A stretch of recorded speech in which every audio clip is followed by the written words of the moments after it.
you don't create everything in your life. And I'm going to really deep dive into this to explain to you so that you can see this from a different perspective. We have a very large issue today with mental health. People have more issues with their mental health than I remember. I'm Gen X, and Gen X, we don't care. Like, sticks and stones may break my bones, but names will never hurt me. We just bounce it off of us. It's the way we were raised. But we still have our own mental health issues. Dealing with your mental health issues, trying to manifest a better life becomes a huge problem when you're told you create everything in your reality. And I don't want you to honestly believe that, not because you're a conscious creator, but because it's too much pressure on you to be perfect all the time. And y'all know I hate the word perfect. So how do we balance manifesting, creating, and dealing with all of the issues that we have in our life? We're going to talk about that today. This is Susie, your beautiful millionaire swan queen. Welcome back to the garden, my beautiful duckling. Thank you for subscribing, smashing the like button, sharing my videos. I love you. I am the best life coach with a 99.6% success rate in getting people back together with the love of their life. It's not the only thing I do though.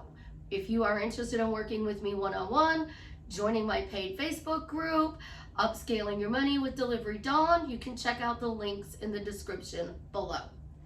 So we're going to talk about why, in my opinion, you shouldn't deal with you create absolutely everything in your life. But before that, I wanted to tell you something. My job here, as I see it, is to empower you so that you have a better quality of life. It is to give you a different perspective from the way you are seeing things right now. Perspective, 1 + 1 = 2.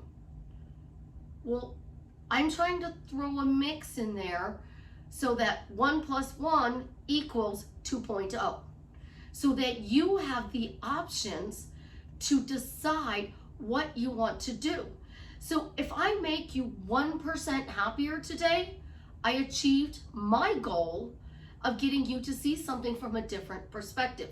If I make you 10% happier, I'm dialing into your happy meter and I'm turning it up because I'm taking the weight off of your shoulders so that you can see what I see in you.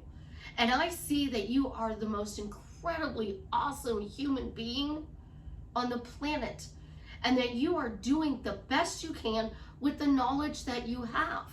Unfortunately, that knowledge is a Google search bar, and Google has no bias. You say, why am I happily married? One of my videos might pop up, but then there's going to be a whole bunch of other people's videos, PDFs, books, and you're going to be like, oh my God, who do I look at?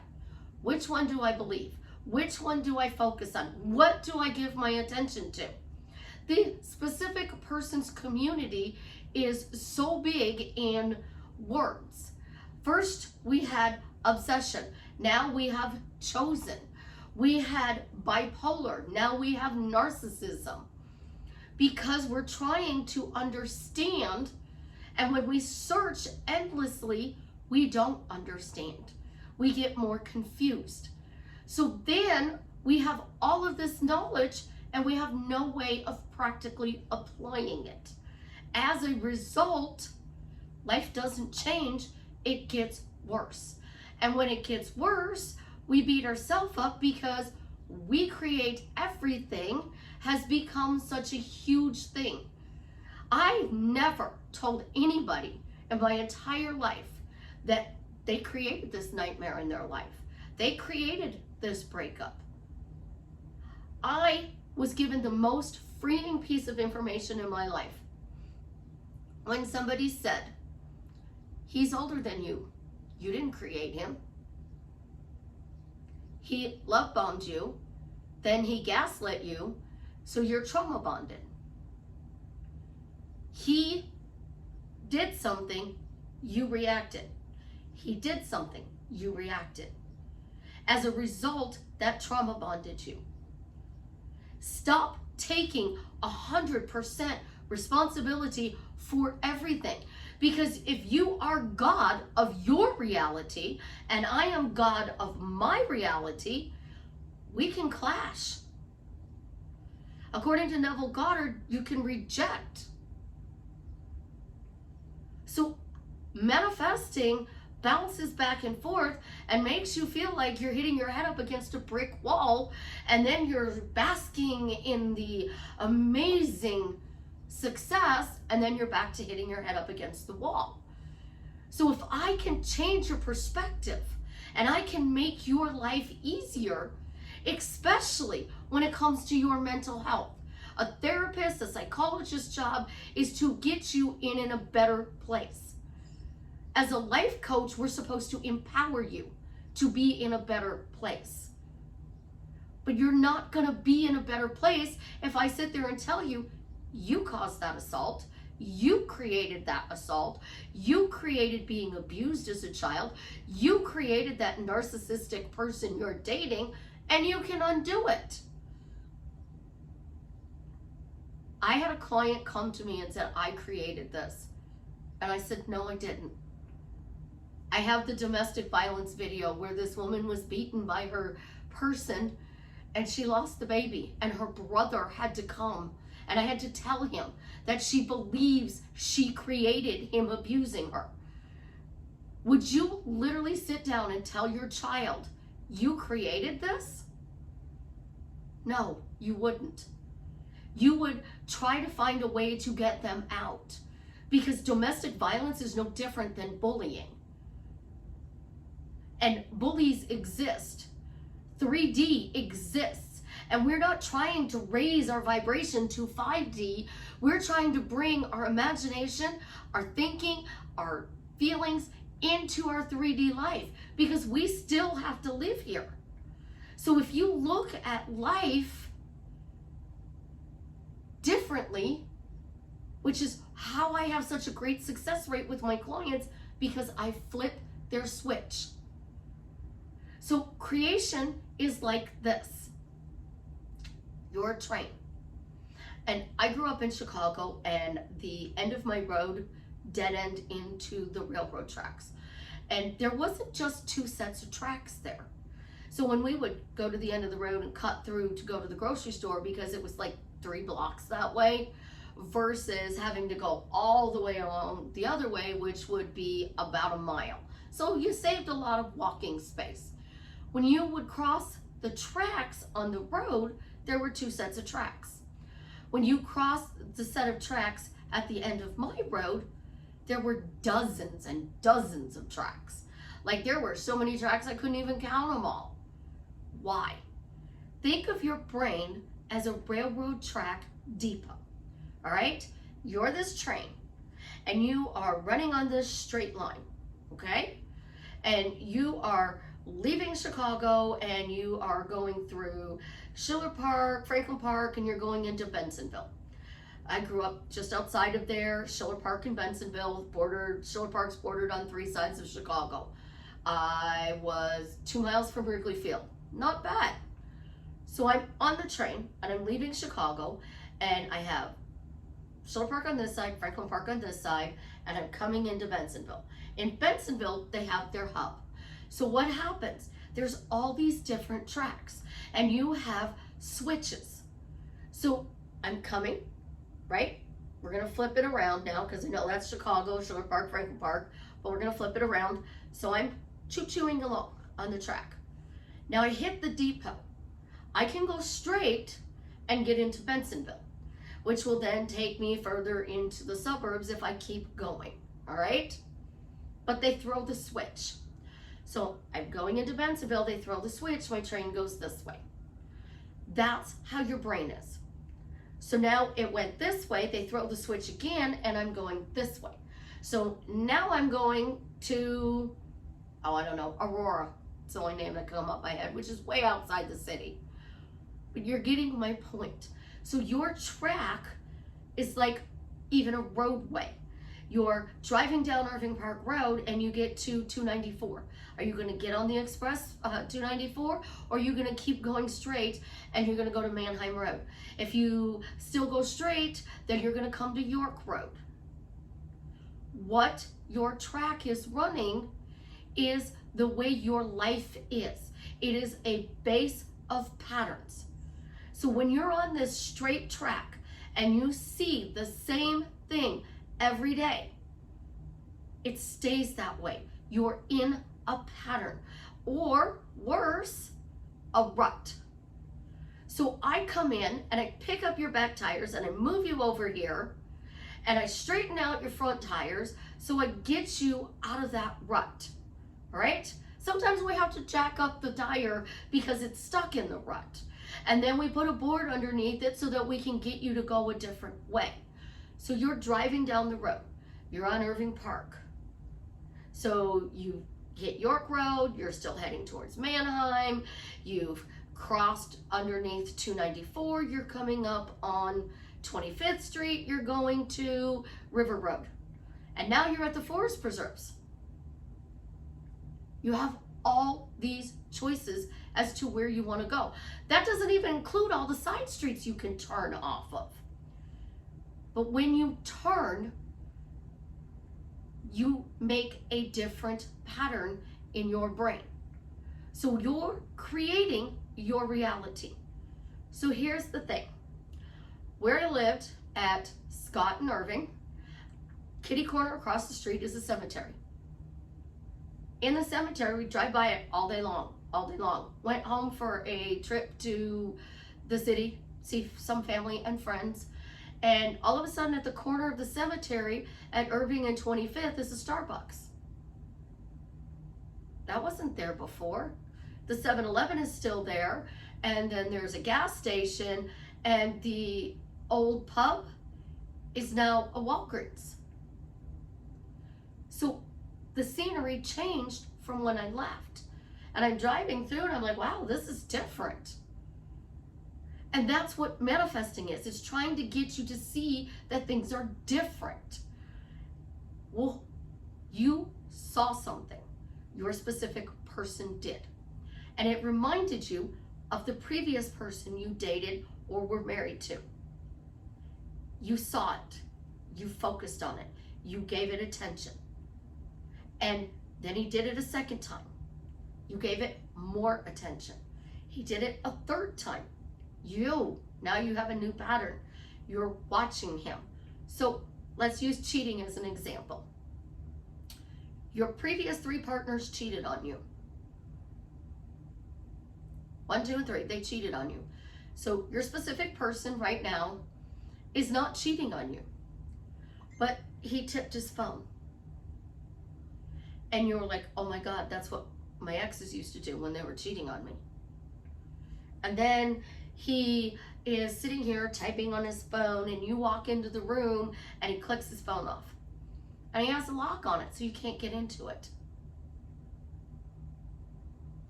You're like, oh. Then you're in the kitchen and you notice it's 5 o'clock and you're making dinner the next day and he's not home yet. He's late. You're like, I wonder where he is. And he shows up an hour late for work and you're like, where were you? Oh, I just had some errands to run. Well, what did you do? Oh, I just had some errands to run, nothing big. Well, where did you go? So now these 3 cheated on you. So you saw him do what they did. So you went, oh, maybe he's cheating on me. I need to start paying more attention. But what he was really doing was planning a surprise birthday party for you. And he was tipping his phone so you didn't see that he was talking to your best friend who was helping plan the surprise party for you. So then you get to the surprise party and you're like, surprise! And you're shocked that they did the surprise party. But you're still upset because you think he's cheating on you. So what you did was you took the past, first person, projected it onto the second person, the third person, and now you're projecting it onto the fourth person. How does that not create your reality? Because you saw something. The God of their reality over there did something and you didn't like it. So instead of dismissing it and say, oh no, I mean, my birthday's coming up, like, you know, he might be planning something for it, ordering me flowers, you automatically jumped to the past. And instead of saying, babe, every time my exes would hide their phone from me, I got cheated on. So I'm a little concerned because you're hiding your phone from me. What's going on? I can't tell you. Oh, boom. Automatically. Now in this story, the person never cheated on you. Never has intentions on cheating on you. He was planning a surprise party. You're driving down the Kennedy Expressway and you're going into downtown Chicago and you are in traffic behind this person and the person has a flat tire. Were you thinking the person's going to get a flat tire? Were you going, oh my God, this person's going to get a flat tire in front of me. Oh my God, this person's going to get a flat tire in front of me.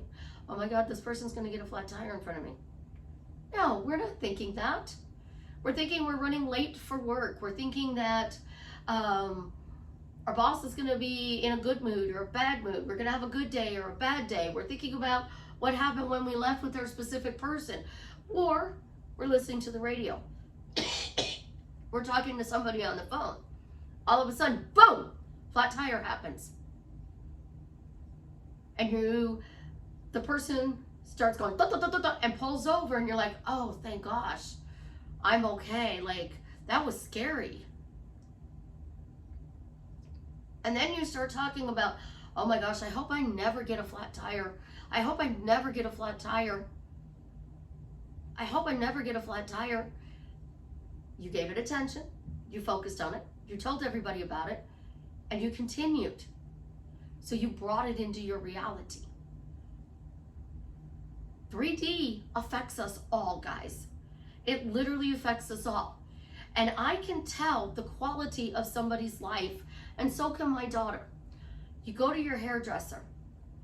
If your life is going really well, you're going to sit there and you're going to tell her about the vacation you went on, the way your job is going so well, how you did this with family and friends, how your kids are. You're not bragging, but you're just expressing the joy of how amazing your life is going. My daughter specifically has a client that does this. And he tells her, well, I went fishing with the guys here, and then I took all the kids and we went on vacation here. So he took the sons and the son-in-laws and went fishing, and then he took the whole family and he went over here and did something else. He talks about the wife is going here and how well his business is going. And then you get the other person who comes into their chair and they don't even talk to the hairdresser. They're talking to their friend who's there, and they're telling their friend how their children are monsters and how their partner is disrespecting them, how they hate their job, the economy, the gas prices, everything is making their life so difficult. It's just as easy to focus on good as it is to focus on bad. But when you get on the internet entertainment is bad. Entertainment is drama. Entertainment is things. When somebody starts talking about how great their life is going, we don't want to hear it because our life isn't in that direction. We don't want to hear it. We were all hooked on the Johnny Depp Amber Heard trial because of the fact that a lot of us have lived that life. We've had a partner that was toxic like that.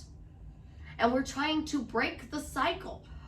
But in order to break the cycle, you have to change you. And I would not consider myself an abuser. I did things in the past I'm not proud of, but I did a lot of reacting. And then I would say something stupid and didn't even realize how it would be triggering. But I used to have a coffee cup collection. And one day I was a kid, and I was trauma bonded to my ex when I was a child. Because I've known him all my life, and I actually started to realize this.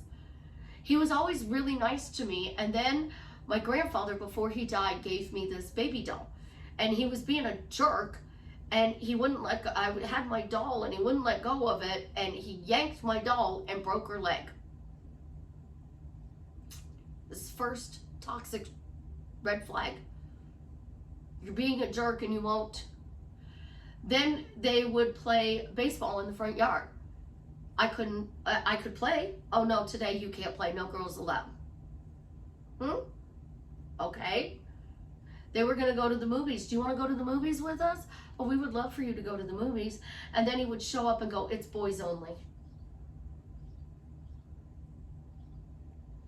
I didn't know that that was toxic. Didn't even know what the word toxic was at that time. And then this coffee cup collection I had. I was drinking a cup of coffee at my grandmother's, and I had finished my cup of coffee, and he was being a real jerk. And I was looking at my cup because I was mad at him, and he said, throw it. I said, excuse me? He said, throw it. What? Throw it at me. He said, I'll just catch it. He threw it, I threw it, and he caught it. And he went, yes, see? I told you I'd catch it. I can catch anything you throw at me.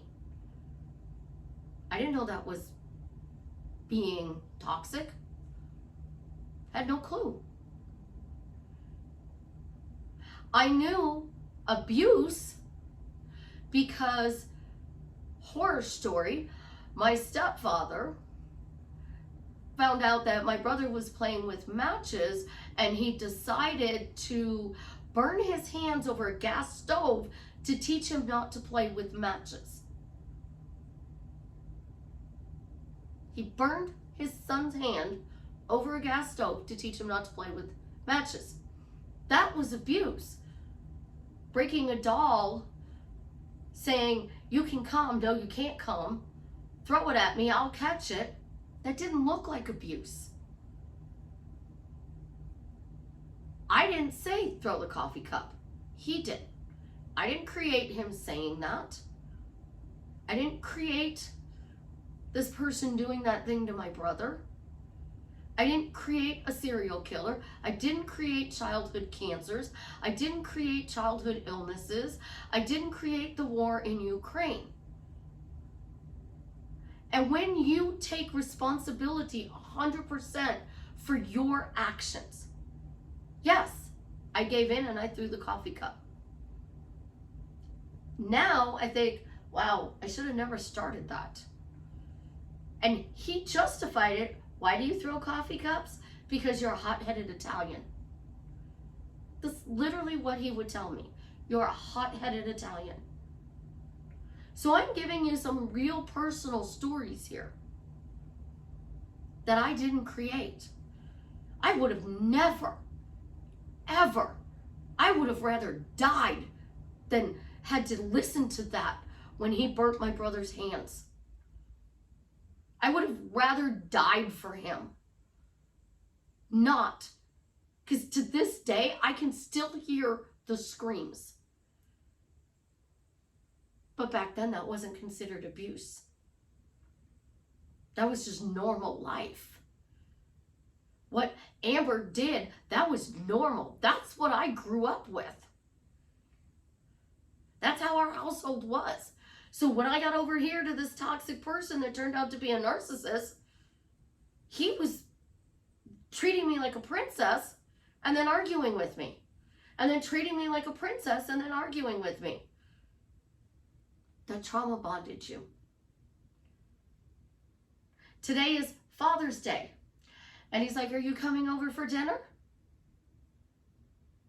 Last weekend, he was mad at me because I got a Euros and I didn't buy him one, and Hank one, and Georgia one. don't really want to have dinner with my ex. I appreciate that my son sends a plate home. I would love to see my kids, but I really don't want to see my ex. And this is where I tell you, you notice something. So the next guys that I dated, I didn't compare them to him. I said, that's his actions. That's his responsibility. That's what he did. Let's see what this person's going to do. But I didn't say this person has no free will. I didn't say that he was my puppet, that he was obsessed with me, that he does whatever I say. I just kind of went along with the program. And he would text me, ignore me, text me, ignore me, text me, ignore me. We all know that cycle. But I didn't create being ignored. I didn't create the word ghosting, meaning that your specific person was ignoring you. I didn't create the word specific person or SP. I sure as the heck didn't create third party or 3P, because 3P is the bar on charmed. When you let go of you create everything in your reality, and you realize that life is a roller coaster of train tracks. And think about this. Your train is going through, and you're leaving downtown Chicago, and you're coming into the Franklin Park, Schiller Park area, and then you're going through Bensenville, and you're going into Wooddale, and you're getting deeper into the suburbs. It's not always flat ground. It's not. Sometimes you have curves because the train switched its tracks. Sometimes you have divots because the ground went downhill. This is the bad stuff in your life, but it comes back up. Now this is getting better, and then it evens out and you stay on the better, and then all of a sudden there's this big huge twist around. So you're on that roller coaster instead of a set of train tracks that run from the East Coast to the West Coast of the country you live in, or the North to the South of the country you live in. But when you realize that now that you're awake and things are going wrong in your life, it's because you're running the same track. You're running the same thought pattern. You're looking at everything from this perspective. If you were in my apartment, I have an amazing view. If you go down one apartment below me, he has a great view. The guy below us doesn't have as good as a view on the first floor. But now let's go to the other end of my building. There's a tree line. They don't see what I see. So just my corner to the other side of the building, which is maybe 100 feet, it's a different view. So when you change your perspective, you drastically change your life for the better.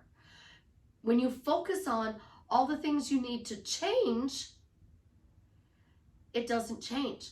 But when you focus on the things that you need to change, and you say, I found the solution, I did it, my life is so much better, I'm so much happier, I have so much more joy in my life, things are just flowing like a river, peaceful and free. When you change that, and you let go of you create everything, it gives your mental a break. You go into meditation, and we're supposed to quiet the mind. And we quiet the mind so that we don't hear all the noise. If I could change your perspective and you didn't hear that noise, you would think it's the greatest gift in the world. So in this month, even though I've been sick, I've changed the perspective on 2 clients. One hadn't been able to sleep without background noise for 4 years. The other one was always running down the, I've been told I'm not enough. I'm not enough. I'm not enough. I'm not worthy. Because, you know, that runs all over the internet. And of course it's true. We're not worthy or deserving. And that's why we didn't get what we wanted. It's because that became your new track you were running on. So you all talk about parallel realities. Think about the parallel reality as these train tracks. Which track do you want to run on? Because that switch moves you to that track. You're riding this track for a while, you don't like it, you can go over to this track. So you went from the center track to the left track to the right track. That's what I do in your coachings. I get you off of this track by changing your perspective. And the perspective of being responsible for everything somebody does. When I was assaulted, people told me all the time, well, you created it, just revise it. I don't want you to have to revise your life away. I don't want you to have to go down that path of, well, do I revise every incident or do I just do a general? How do I make my life better? You make your life better by letting go of the obsessive need to beat yourself up because something happened that you didn't like. I don't like that. No, thank you. That's not a part of my belief system. Steve Jobs. No, thank you. That's not a part of my belief system. Susie? Nope. Not in my reality. I live in a world of giggles and smiles. My little bubble, I choose to be happy. Even when bad things happen, you can deal with them and then you can get back on your happy train. What your happy train is accepting your life for what it is and not idealizing it for something it's not. So what does that mean? I accept what is going on in 3D and I'm not idealizing it for 5D. I'm not living in my head. I'm not creating what I don't want because Johnny Depp said it. You didn't exist. You were made up in my head. You didn't exist. And when you get so far into manifesting that it is so in your head that you think 3D doesn't exist and it's not showing up, you feel like a failure. You feel like you're not enough. You're not worthy. You're not deserving. You did something wrong. And then you're out there trying to fix it. Instead, focus on what you desire. And when you focus on what you desire, and you single-mindedly focus on your desire, you want curlier hair, you want a flatter stomach, you want a smaller nose, you want bigger boobs, you want a nice toned figure. But then you're over here going, if I drink this, I'm going to gain 5 pounds. Oh my gosh, if I drink this, I'm going to gain 5 pounds. But what is the one thing that manifesting tells you? When you have a drink, you have something to eat, before you take a sip, before you eat it, this is giving me my dream body. This is so yummy, it's flattening my stomach. Oh my God, this is awesome. It's flattening my stomach.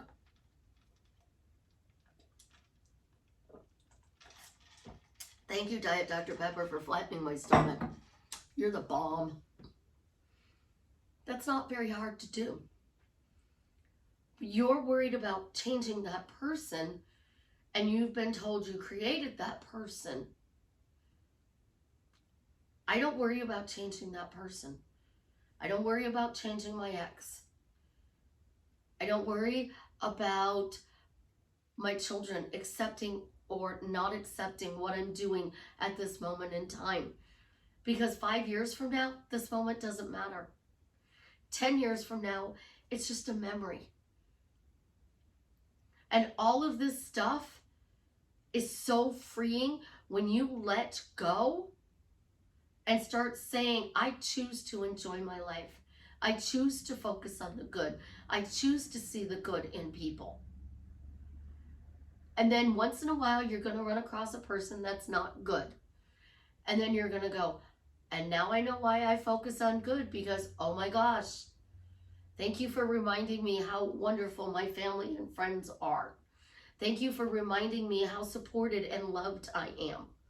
Because this bad person, bam, you spotted it just like that, because it was too drastic of a change. So if you really want to dial into your happy meter and turn it up all the way, let go of these rigid constructions. I'm not God.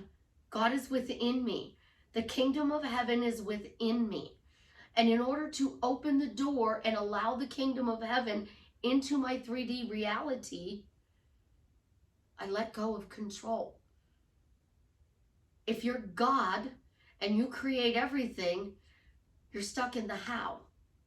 How do I get this? How do I get this? How do I get this? How do I get this? If you're God and you're not getting it, then you feel like you're powerless.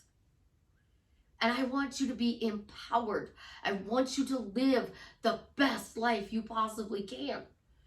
So I'm going to keep doing these videos because I wish somebody had told me sooner, stop trying to control the other person. What do you want? Do you want to live your dream life? What does that dream life look like? Write it down. What does your dream partner look like? Write it down. And then you use simple little words. Neville said, isn't it wonderful? It's done. Thank you, Father. Why am I happily married to my celebrity crush, Jason Momoa? Because I said so. I created happiness. I create joy.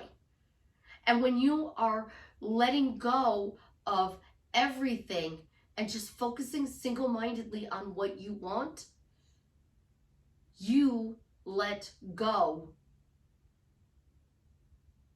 of all that mental stress, all of that noise chatter in your head. And all of a sudden you went from 90 million thoughts in your head a day to 10 or 15. And those 10 or 15 thoughts empower you. And then you realize all those stories that you were making up in your head. Sorry guys, my battery power. So you realize all those stories that you were making up in your head were just stories. And I used to say it all the time. The side effect of me tuning into your happy meter is you get what you want. But if you didn't really want that person to begin with, and you find your internal joy meter has been turned up all the way, then the right person shows up for you. You can have anybody you want. Guarantee it, you can have anybody you want. Because manifestation is used for good and bad. But do you want to be happy? Or do you just want that person? Do you want to be happy? Or just want the bank account to say this much? Do you want to be happy? Or do you have to specifically live in this house? The Money Pit. Tom Hanks and Shelley, I can't think of her last name. They were a couple. They bought this mansion. They renovated the mansion. It destroyed their relationship. And in the end, they sold it to the contractor who redid it, and they broke up. Excuse me. Break up with the fact that you create everything in your reality. Give your attention to the things you want. Focus on the solution has already been given to you so that you can receive this. So I gave my attention to the fact that I want to live my dream life. I focus on the things that I want to bring into my dream life. I talk about the things I want to be in my dream life.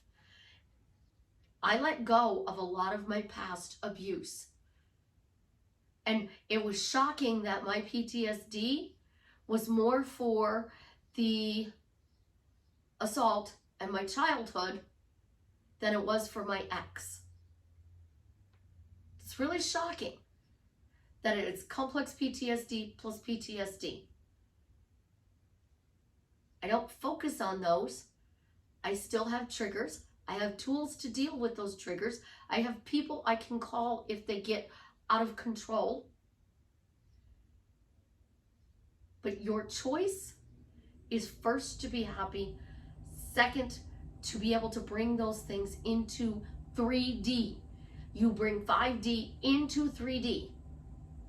Because by bringing 5D into your 3D, you're actually getting what you want, and you're not buying the crap where there's 5 different parallel realities, and in this reality, you are married to your specific person, and the other reality, he's married to 4 other people.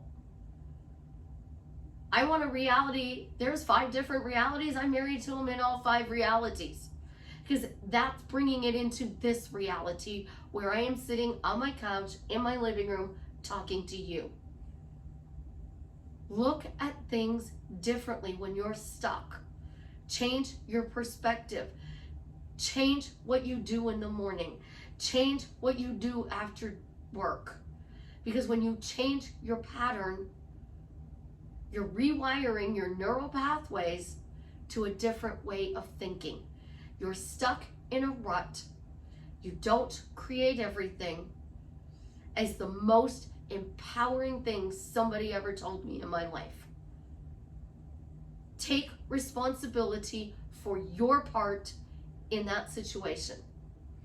You didn't start the argument. You take responsibility for your reaction to the argument. You didn't cause the situation. You take responsibility for your part and your reactions. Because then when somebody comes at you and says, I didn't like when you did this, you can say, I'm sorry. It was never my intent to hurt you. I did the best I could with the knowledge I had at that time. And knowing what I know now, if I could go back, I would do it all over again. But I promise you, I never meant to hurt you, and I'm so sorry you got hurt. And you can walk away and actually truly let it go. 10 years from now, it doesn't matter. It really, truly doesn't. And if it does, then you worked your butt off to get here. I have been working for 9 years to build my coaching business, 3 years to build my YouTube channel. I'm not stopping, but I'm not gonna go along with mainstream and just sell you guys a bunch of goods because that's what's popular. I'm going to keep breaking those barriers and changing your perspective so you can truly live your dream life. I love you. Have an absolutely positively amazing day. If you are a dad, happy Father's Day. And as always, leave me a comment and let me know how I am drastically changing your life for the better. And thank my clicker for working. Maybe, yes. Yes, he works. Yes, the love-hate relationship with the clicker. See, it's battery. I didn't create it not working, but I make fun of the fact that it does and it doesn't. I love you. Have a great day.